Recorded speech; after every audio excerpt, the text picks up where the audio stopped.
Salam, hər vaxtınız xeyir olsun.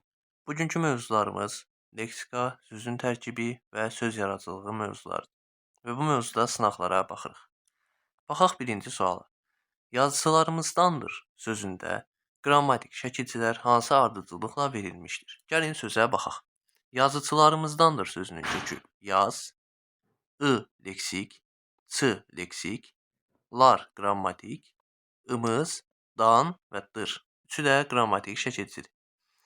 Qrammatik şəkilçiləri soruşduğu üçün yazıçı sözündən sonraya baxırıq. Yəni lar, ımız, dan və dır şəkilçilərinə baxırıq. Lar cəm şəkilçisidir, ımız mənsubiyyət, dan çıxışlıq hal, yəni hal, dır isə xəbərli şəkilçisidir. Yəni ardıcıllığı ilə cəm, mənsubiyyət, hal və xəbərli şəkilçiləri artırılmışdır. Cavab olur Y variantı. İkinci sualda bizə deyir ki, hansı sözün tərkibinə görə təhlili küsülülər sözü ilə eynidir? Əvvəla küsülülər sözünü təhlil edək.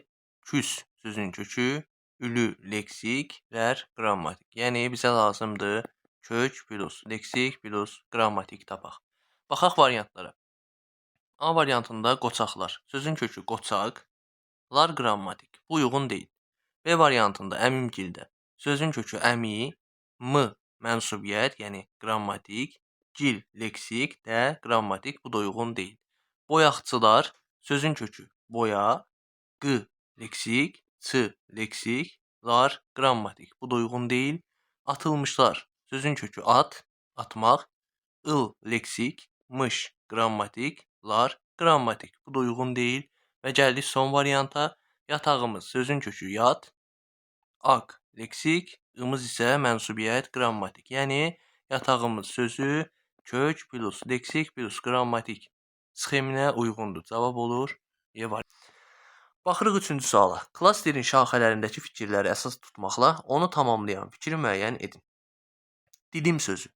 Dilim sözü düzəltmə sözdür. Bax, bura fikir verir. Düzəltmə söz. Düzəltmə söz dediyinə görə, deməli, buradakı dilim mənim dilim ifadəsindəki dilim deyil. Bu dilim tort dilimi, ya çörək dilimi bu mənalardadır.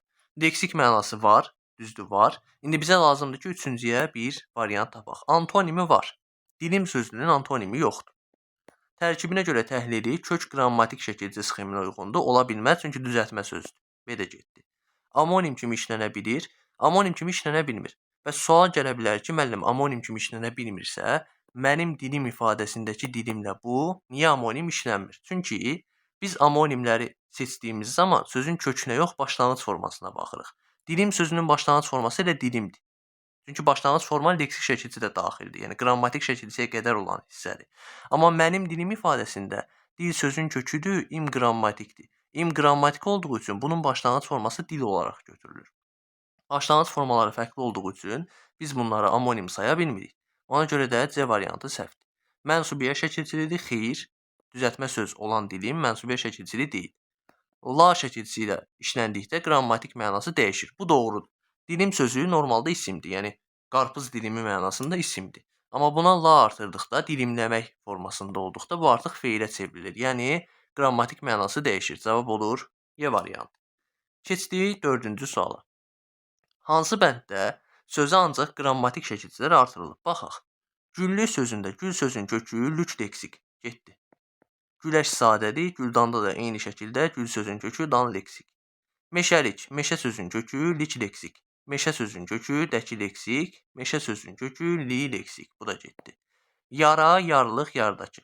Yara sözünü iki mənada düşünə bilərik. Biri var, məsələn, qoldakı yara, o formada olduqda bir kök, bir leksik olur. Amma bir də var ki, gedin o yara deyin ki, burada yar sözün kökü qrammatik olur. Kimə deyin? Yara deyin. Amma hər halda digər sözlər leksik olduğu üçün götürülməyəcək. Sözün kökü yar, lıq leksik, yar, dakı leksik. Bu da getdi. Qələmimiz, qələmlər, qələmdən. Qələm sözün kökü imiz qrammatik, qələm sözün kökü lər qrammatik, qələm sözün kökü dən qrammatik. Cavab D variantıdır. Birlik, bir sözün kökü lik leksik, bir sözün kökü ləş leksik, məc qrammatik, bir sözün kökü gəl leksik. Bu da leksik şəkilçilərlə düzəlib. Cavab olur D variantı. Baxırıq 5-ə. Qrammatik şəkilçinin leksik şəkilçidən əvvəl işləndiyi sözü müəyyən edin. Bizim 4 şəkilçimiz var ki, bu 4 leksik şəkilçidən əvvəl qrammatik şəkilçi işlənə bilir. Bunlar dakı, çı, gil və sız şəkilçilərdir. Bu 4 şəkilçilərdən əvvəl qrammatik işlənə bilir. Bunların xaricində digər leksik şəkilçilərdən əvvəl qrammatik işləmir.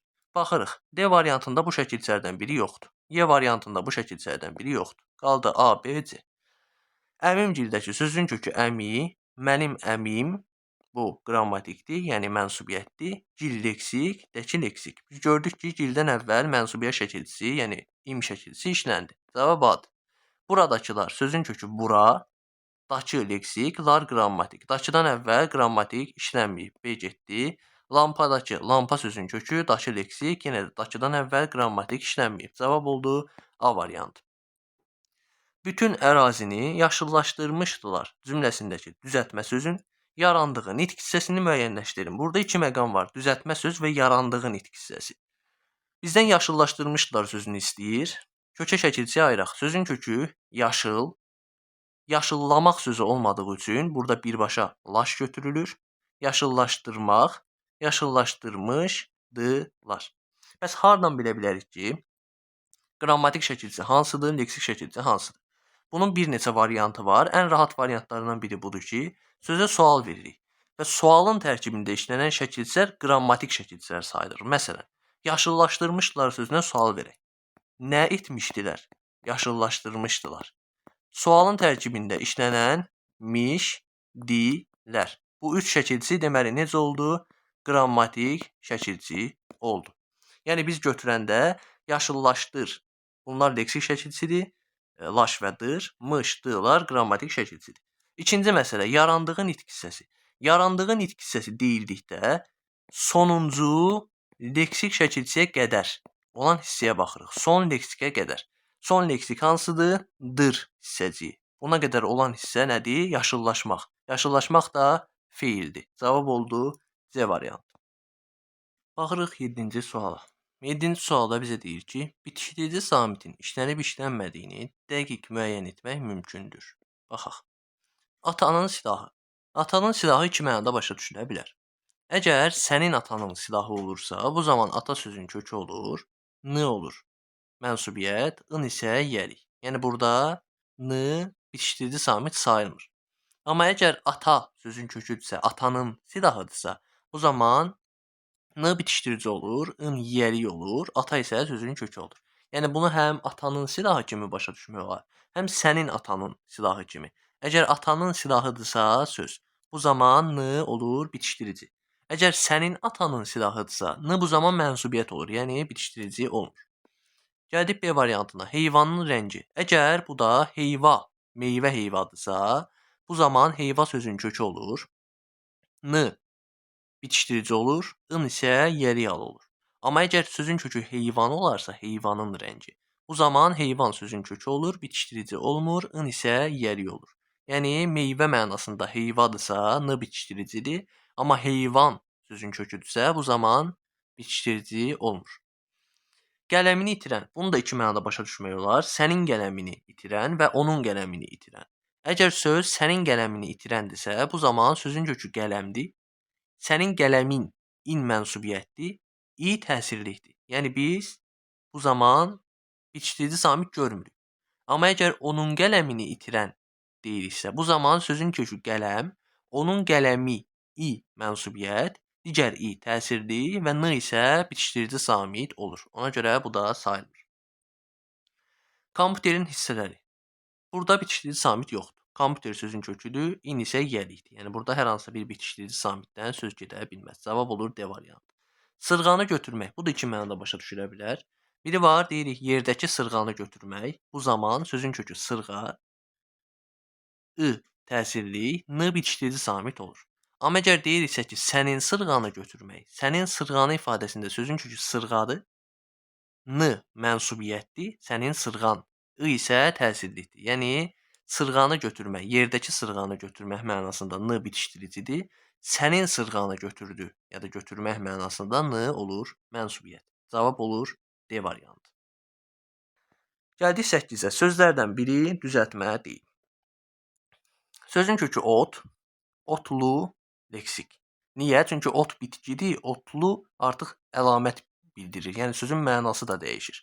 Otlamaq sözün kökü ot, otla leksik, maq qrammatik.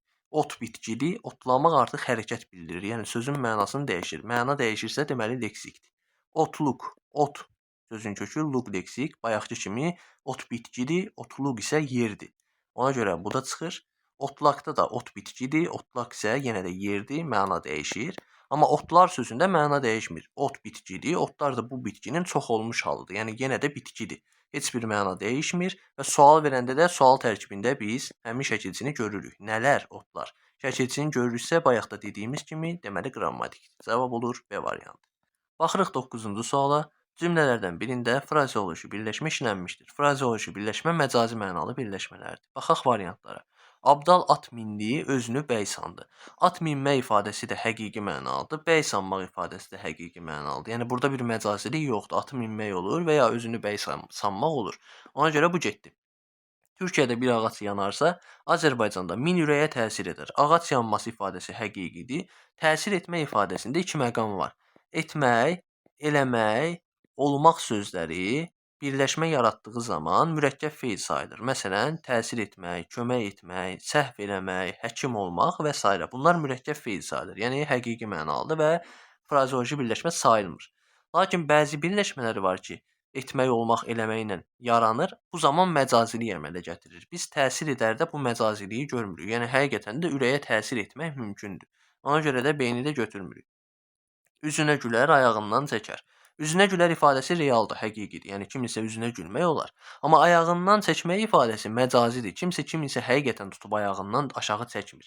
Bu nə deməkdir? Paxıllığını çəkər, mane olmaq istəyər, qısqanclıq eləyər. Bu mənalardadır. Ona görə də cavab olur C variantı. Cahil ilə dostluq etsən peşman olarsan. Bayaq dediyimiz kimi dostluq etsən peşman olarsan. Etmək, eləmək, olmaq. Bu mürəkkəb feil yaradır və mürəkkəb feillər frazeoloji birləşmə sayılmır çünki həqiqi mənada olur. Y variantında da ümumiyyətlə feili birləşmə yoxdur. Frazeoloji birləşmələr bildiyimiz kimi yalnız feili birləşmələr olur. Ona görə də bu da getdi. Sözlərdən biri amonim deyil. Əvvəla bunun asan yollarından biri odur ki, birinci maq şəkilçisi artırırıq və variantlarımızın sayını azaldırıq. Məsələn, yolmaq deyə bilirik. Biri var getdiyimiz yol, bir də var nəyisə yolmaq. Sarımaq, biri var ki, sifət mənasında, rəng mənasında sarı, biri var ki, evə sarı gedirəm, bir də var ki, yaranı sarımaq. Bu da getdi. Tar, tar iki mənada işlənir. Biri var simli alət, bir də var dünya gözünə tar gəldi, yəni qaranlıq gəldi. Yəni tar sözünün iki mənası var. Simli alət, bir də qaranlıq. Buruq sözü də iki mənada işlənir. Buruq saç, necə saç, bir də neft buruğu. Bu mənada da işlənir. Cavab olur 6. 6 sözü amonim deyil. Sinonim sözlərlə bağlı doğru fikir deyil. Yəni bizdən yanlış fikir istəyir. Sinonim sözlər eynilik hissəsinə aid olur. Bu doğrudur. Həm sinonim, həm antonim eynilik hissəsinə və yalnız eynilik hissəsinə aid olur. Yaxın mənalı sözlərdir. Bu da doğrudur. Onsuz sinonimin tərifi budur. Deyilişi və yazılışı fərqli olur. Bu da doğrudur. Məsələn, gözəl, göyçək. Deyilişi də yazılışı da fərqlidir. Yersiz təkrarın qarşısını alır. Bu da doğrudur. Leksik mənaları fərqli olur. Bu yanlışdır. Leksik mənaları oxşar olur, yaxın olur, hətta bəzən eyni olur. Ona görə də cavab olur Y variantı. Keçirik növbəti suala. Növbəti sualımız 12-ci sual. Nümunələr içərisində fərqləndirilmiş sözlərdən hansının antonimi yoxdur? Yaman. Yaman gün nömrə az olar. Yaman sözünün antonimi var, yaxşı. Cavab A deyil. Çəkmə, çəkə bilməzsən, bərkdir fələyin yayı. Bərk sözünün antonimi yumuşaqdır. Ona görə bu da getdi. Dağdan atılan daş topuğa dəyər. Daş sözünün antonimi yoxdur. Daş isimdir, çınqıl mənasındadır. Bunun antonimi yoxdur. Cavab olur C variantı. Hər gecəm oldu kədər, qüssə, fəlakət sənsiz. Kədər sözünün antonimi var, sevinc. Və qarı düşmən dost olmaz. Düşmən sözünün antonimi elə cümlədə işlənib dost. Cavab oldu C variantı. Keçdik növbəti 13-cü sual. Doğru fikri müəyyən edin. Sözün kökü əsasən həm leksik, həm də qrammatik mənaya malikdir. Bu doğrudur. Niyə? Məsələn, deyirəm ki, otlamaq. Sözün kökü nədir? Ot. Ot sözü həm leksik mənası var, yəni bir bitkidir, həm də ki, qrammatik mənası var. Nə sualına cavab verir? İsimdir. Cavab ona görə də A variantıdır. Keçirik növbəti varianta. Dilimizdəki şəkilçilərin hamısı 2 və ya 4 variantlıdır. Bu yanlışdır. Bir variantlı şəkilçilərimiz də var. Məsələn, gil, məsələn, sov, məsələn, şım. Bunlar bir variantlı şəkilçilər. Ona görə bu səhvdir. Qrammatik şəkilçilər də leksik şəkilçilər kimi milli və alınma olur. Bu düzdür, leksik şəkilçilər milli və alınma olur, lakin qrammatik şəkilçilər yalnız və yalnız milli olur. Qrammatik şəkilçilər alınma olmur. Onda bunda əvəzliklərində bitişdirici samit yalnız saitləri birləşdirilmişdir. Burada yalnız ifadəsi səhvdir. Çünki bitişdirici samitlər n samitləridir. Bunlar da o saiti ilə d samitini, digər sözdə də u saiti ilə d samitini birləşdirib. Yəni yalnız saitləri yox, saitlərlə samitləri birləşdirib. Bu da səhvdir. Mürəkkəb sözlər yalnız bitişik və defisdə yazılır. Bayaq göstərdik ol, et, elə kimi ifadələr sözlərə qoşulur və ayrı yazılan mürəkkəb feillər əmələ gətirir. Cavab oldu A variantı. 14-cü sualda bizə deyir ki, hansı sözün tərkibinə görə təhlili düzgün göstərilmişdir? Baxaq sözlərin təhlilinə. Dəyənək sözünün kökü dəyməkdir. Ənək isə burada leksikdir. Yəni burada bir kök, bir leksikdir. Bu səhvdir. Çalışmaqdan. Sözün kökü çal deyil. Sözün kökü çalışdır. Maq, qrammatik, dan qrammatik. Burada amma leksik verib, ona görə də bu da səhvdir. Ağardıcı. Sözün kökü ağ, ağarmaq leksik, ağartmaq leksik, ıcı leksik. Cavab olur C variantı. Bütpərəstlik. Büt sözün kökü, pərəst leksik, lik leksik. Burada da 2 leksik olmalıdır, səhvdir. Damğalatdırmaq. Sözün kökü damğa, damğalamaq, damğalatmaq, damğalatdırmaq, maq da qrammatik. Burada da 3 leksik, 1 qrammatik olmalıdır, səhvdir. Cavab olur C variantı.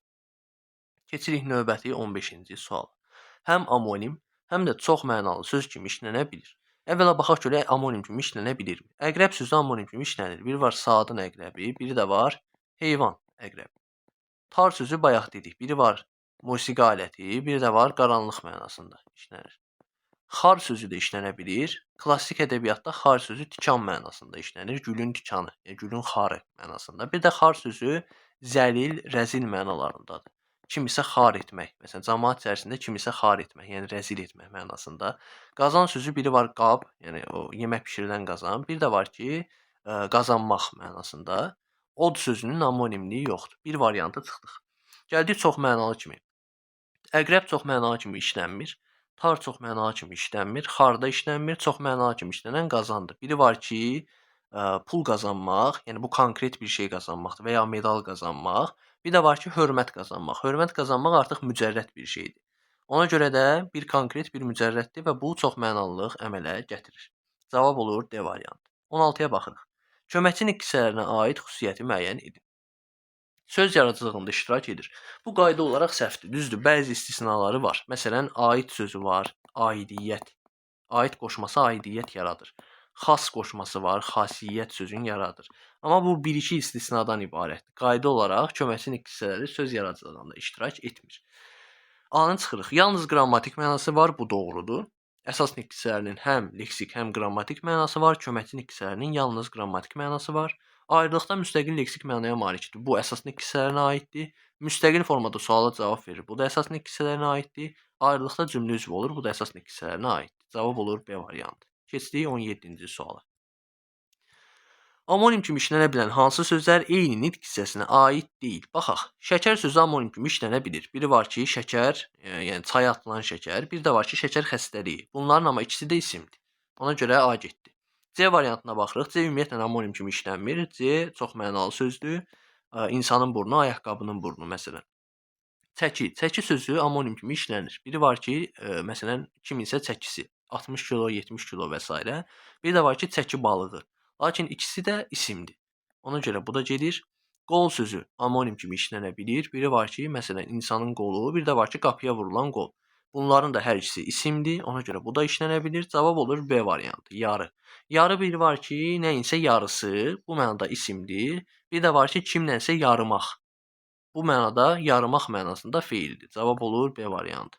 Gəldik 18-ci suala. Qulaq asmaq frazeoloji birləşməsinin sinonimini müəyyən edin. Qılığına girmək başqa ifadədir. Qılığına girmək kiminsə xoşuna gəlmək üçün ona nələrsə demək, hansısa hərəkətlər etmək bu mənadadır. Deyinmək sözü qulaq asmaqla ümumiyyətlə sinonim deyil. Ağzından su almaq ifadəsi sakit olmaqdır. Bunun da qulaq asmağa aidiyyatı yoxdur. Qaldıq iki variant arasında dinləmək, qulaq vermək. Bunu yadda saxlamaq lazımdır ki, frazeoloji birləşmənin sinonimi də, antonimi də, amonimi də yalnız və yalnız frazeoloji birləşmə olmalıdır. Əgər bizə desə ki, qulaq asmaq frazeoloji birləşməsinin izahı hansı variantdadır? Hə, onda dinləmək götürürük. Amma bizə sinonim deyirsə, sinonimin özü də frazeoloji birləşmə olmalıdır. Yəni qulaq vermək olmalıdır. Dinləmək məcazi mənalı ifadə deyil. Ona görə də qulaq vermək cavab olur B variantı. Keçdik 19-cu suala. Bəyənməmək mənasında olan frazeoloji birləşməni müəyyən edin. Gözü könlü açılmaq, sevinmək mənasındadır. Bu deyil. Və ya heyran olmaq mənasında ola bilər, bu deyil.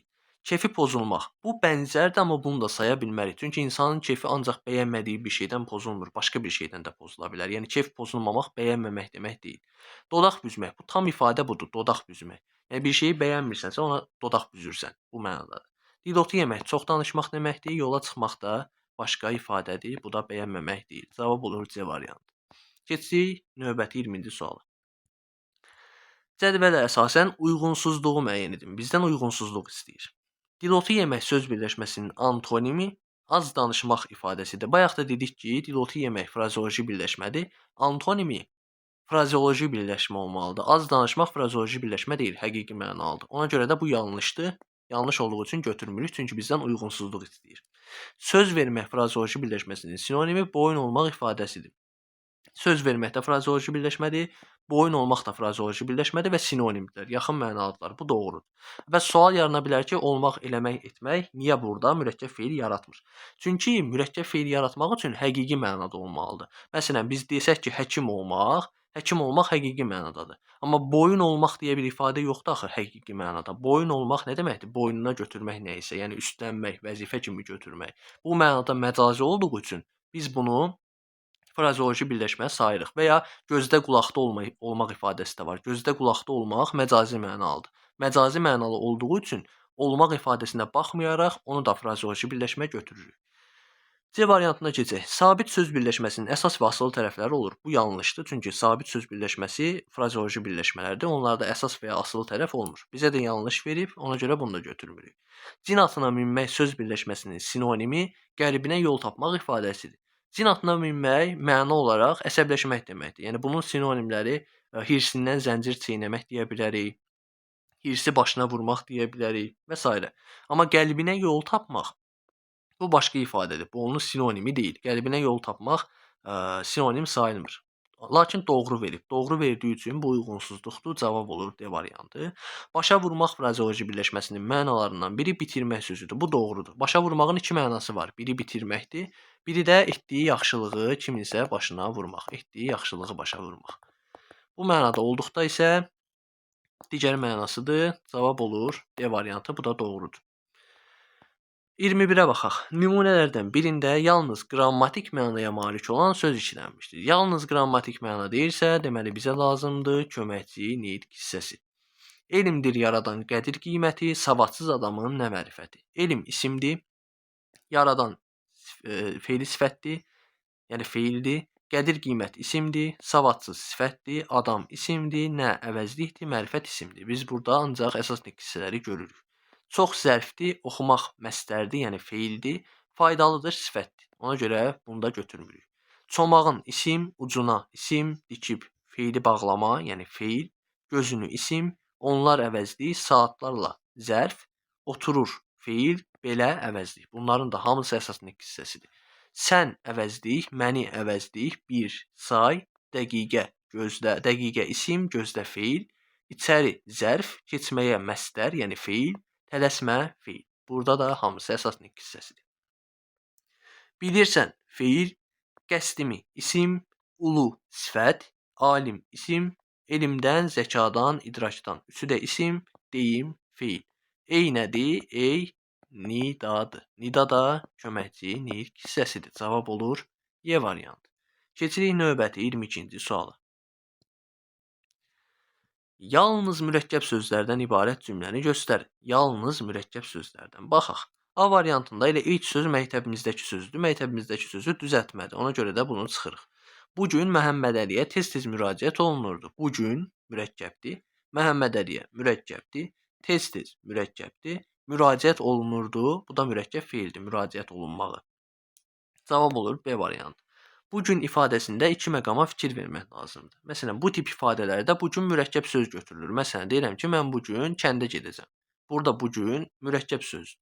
Lakin bəzi hallarda bu gün ayrı götürülür. Yəni mürəkkəb götürülür. Məsələn, deyirəm ki, onun bizə söz verdiyi gün bu gün idi. Yəni başqa gün deyildi, bu gün idi. Bu zaman bu gün sözü mürəkkəb söz kimi götürülmür. Lakin bu cümlədə bu gün sözü mürəkkəb sözdür. Nə zaman? Bu gün.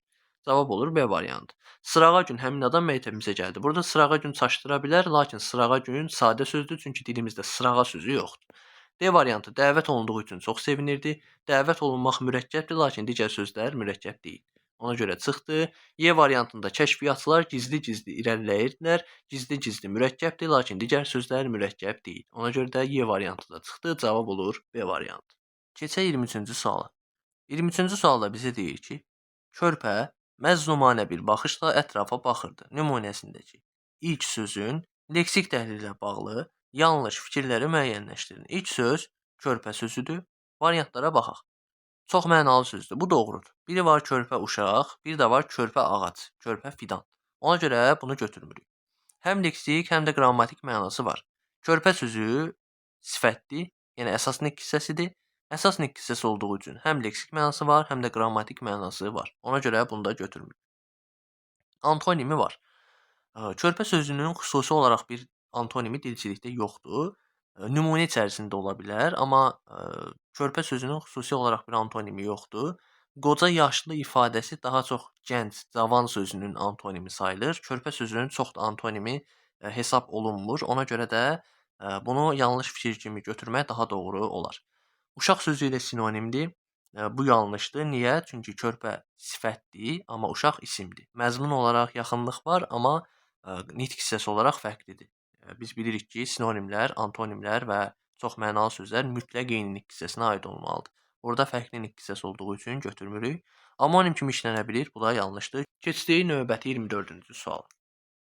Hansı nümunələr həm dilə, həm də dilinə sözlərinə qoşularaq fərqli mənalı frazeoloji birləşmələr yarada bilər?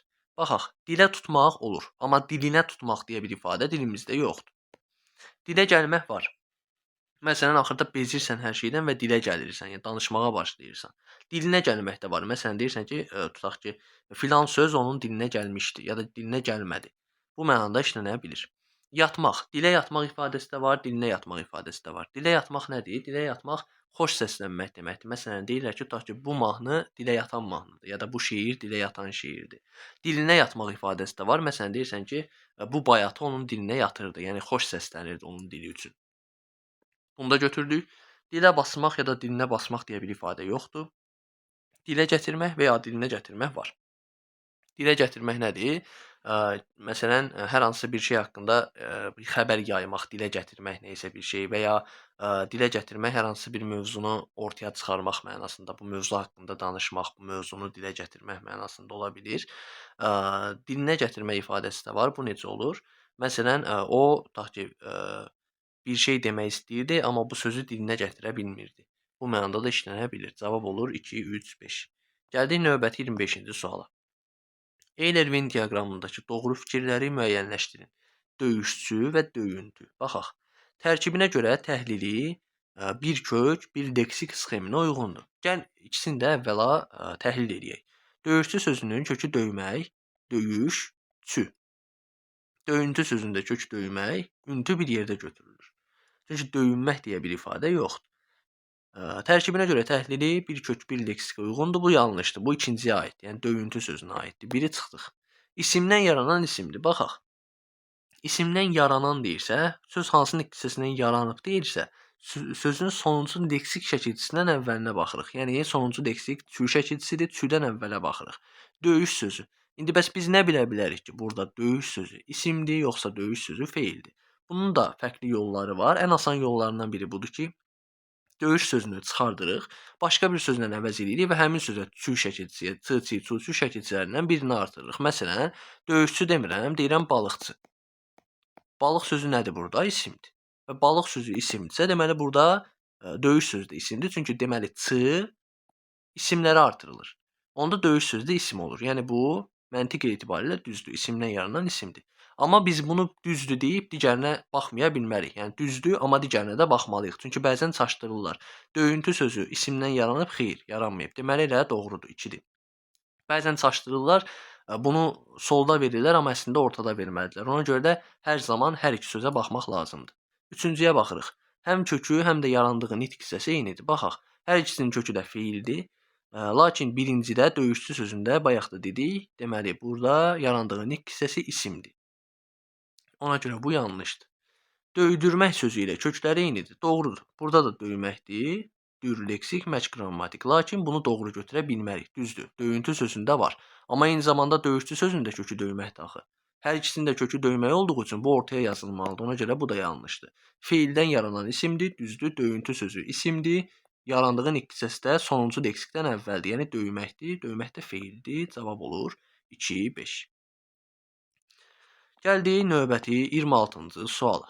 Tərkibində 2 leksik şəkilçili bir sözün olduğu cümlələri müəyyənləşdirin. 2 leksik şəkilçili bir söz. Baxaq. Birdə nəyə baxa bilərik? Çəkindirdilər sözünə baxa bilərik. Sözün kökü çəkmək, in leksik, yəni çəkinmək, çəkindirmək leksik, di qrammatik, lər qrammatik. Deməli burada bir sözün 2 leksik şəkilçisi var. Biri götürdük. Evin tikilişi üçün alınmış sement daşlaşmışdı. Baxaq. Tikilişi, tikmək sözün kökü, tikilmək, leksik, iş, leksik, i qrammatik. Aha, bu aiddir. Alınmış sözündə almaq sözün kökü ın leksik, amma bu mış qrammatikdir. Bu 2 leksik deyil, ona görə bu aid deyil. Daşlaşmışdı ifadəsində daş sözün kökü laş leksik, mış qrammatik, d qrammatik. Niyə? Çünki sement daşlaşmışdı deyir. Sement daşlaya bilməz. Ona görə də laş bir yerdə götürülür. Amma məsələn desək ki, uşaqlar daşlaşırdılar. Uşaqlar bir-birlərini daşlaya bilər. Bu zaman daş sözün kökü la plus ş götürülür. Amma sement daşlaya bilməz deyə ona görə daş sözün kökü birbaşa laş götürülür. Burada artıq la plus ş kimi bölmürük. Burada da tikiliş sözünü götürürük. Cavab 2. Uşağın elədiyi hərəkət valideynlərdə peşmanlıq yaratdı.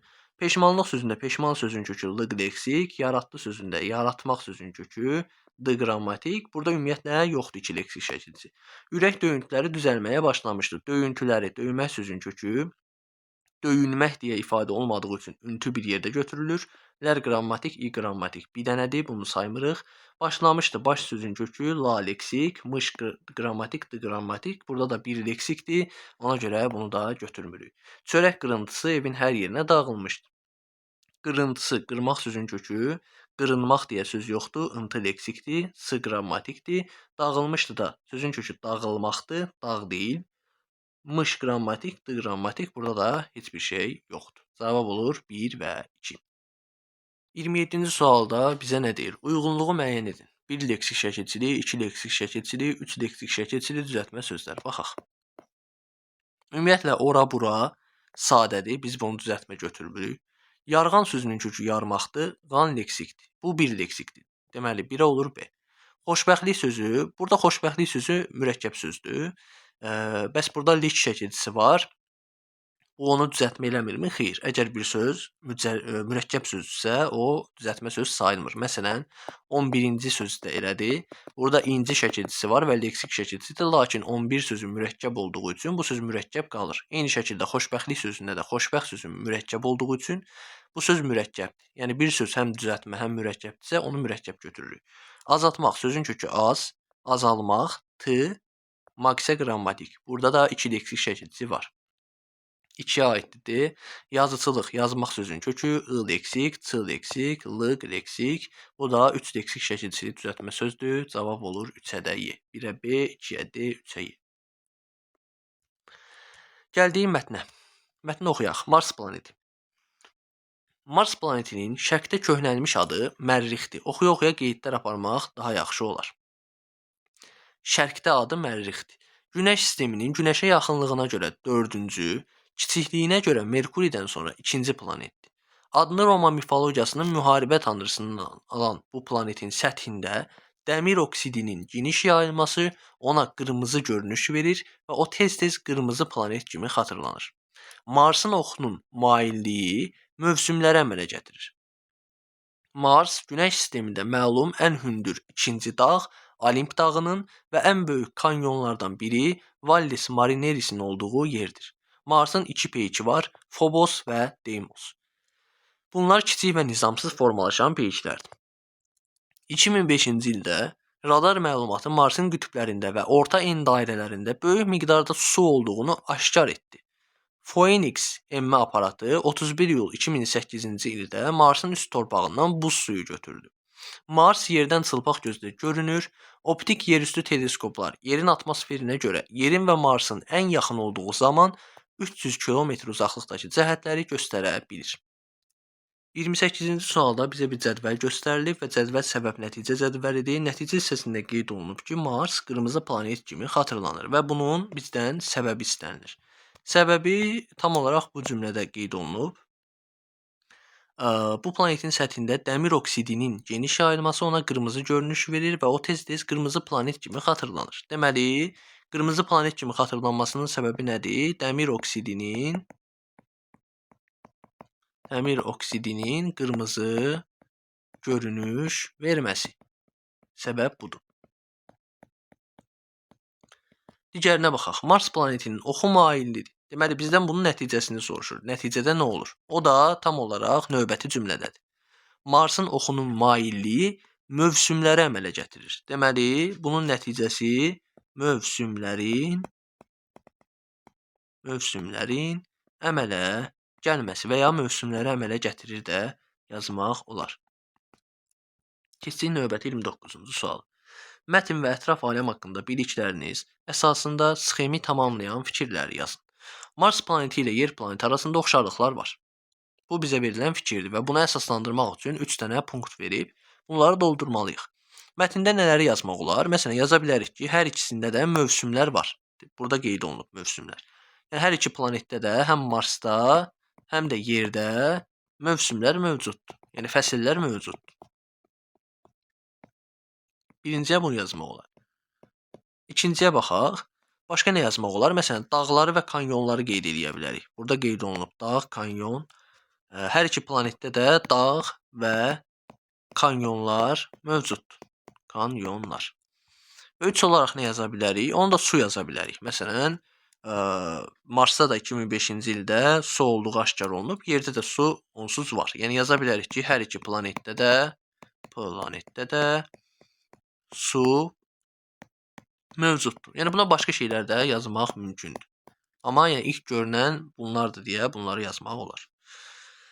Gəldik növbəti 30-cu suala. Tünd qara hərflərlə verilmiş sözlərin mətnə görə qarşılığını müəyyən edib yazın. Burada tünd qara hərflərlə verilmiş 2 söz var. Biri aşkar etdi sözüdür, biri də cəhətləri sözüdür. Üçüncü söz məncə olmamalıdır burada. Baxım olsa onu da qeyd edərəm. Aşkar etdi. Cümləni oxuyaq birinci. 2005-ci ildə radar məlumatı Marsın qütblərində və orta en dairələrində böyük miqdarda su olduğunu aşkar etdi. Aşkar etmə ifadəsini nələrlə əvəz edə bilərik? Məsələn, meydana çıxardı deyə bilərik. Meydana çıxardı. Sonra üzə çıxardı deyə bilərik. Tapdı deyə bilərik. Kəşf etdi deyə bilərik və s. Yəni buna bir neçə ifadə tapmaq mümkündür. Gəlirik növbətiyə. Optik yerüstü teleskoplar yerin atmosferinə görə yerin və Marsın ən yaxın olduğu zaman 300 kilometr uzaqlıqdakı cəhətləri göstərə bilir. Nə deyə bilərik? Cəhət deməlik, məsələn, tərəfləri deyə bilərik, istiqamətləri deyə bilərik. Bu kimi ifadələri də işlədə bilərik.